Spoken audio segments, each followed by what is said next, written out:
Hello folks, welcome to Cinemapolis, where movies live.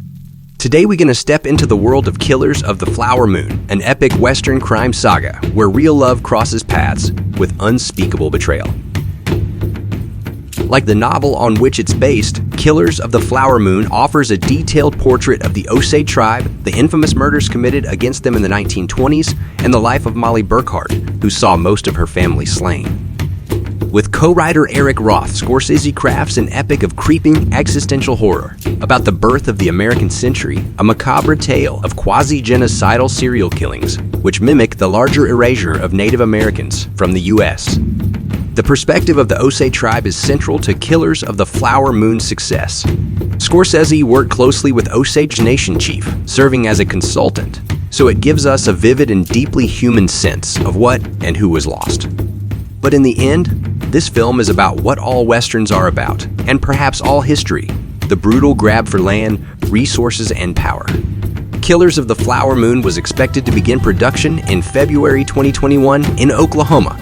Principal photography ultimately began on April 19, 2021, with filming taking place in Osage County and Washington County, namely Pawhuska, Fairfax, and Bartlesville. Filming officially wrapped in fall of 2021, but director Martin Scorsese and film crew returned to Pawhuska in May to film a community dance scene on the Osage Nation campus. Killers of the Flower Moon had its world premiere at the 76th Cannes Film Festival on May 20, 2023. Even after sitting through a movie that was longer than Titanic, the crowd was so enraptured that they sprang to their feet and applauded for 9 minutes. Cannes clearly loves Leo and Scorsese, who returned to the festival for the first time since 1985's After Hours. And that's good news for Apple Original Films, which forked over $200 million to the auteur to realize his vision, hoping he'd deliver one of his signature explorations of criminality. There's no doubt that this film is a triumph for its leading cast. Scorsese's two most prominent on-screen collaborators, Robert De Niro and Leonardo DiCaprio, are finally united in one of his films, lending it infinite star power.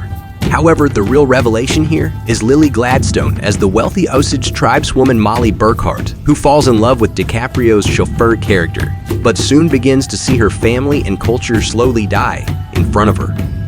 DiCaprio plays Ernest with the full measure of his weaknesses. The character is inconsistent and frustrating, but DiCaprio certainly is not.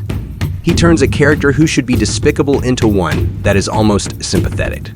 On the flip side, De Niro's Bill is so perfectly slimy, an avaricious and calculating villain. He embodies the type of person who openly embeds himself into the Osage culture to seem non-threatening, becoming a respected member of their community.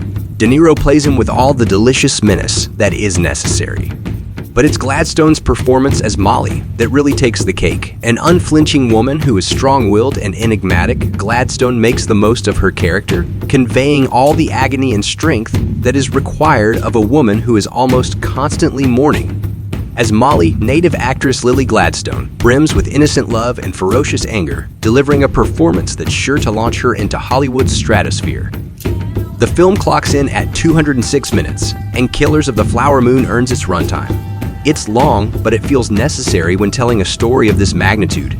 It's one of Scorsese's most brutal films, yet one of his most thoughtful and self-reflexive as he crafts a subversive murder mystery that leaves no lingering questions save for one. It's a question that defines the tide of American history. Just how far are people willing to go for greed? The Apple Original Film has set its wide theatrical release for October 20 and will subsequently stream on Apple TV+. So what's your first impression of the film? Let us know in the comments below. Make sure you are subscribed, and see you soon in Cinemapolis.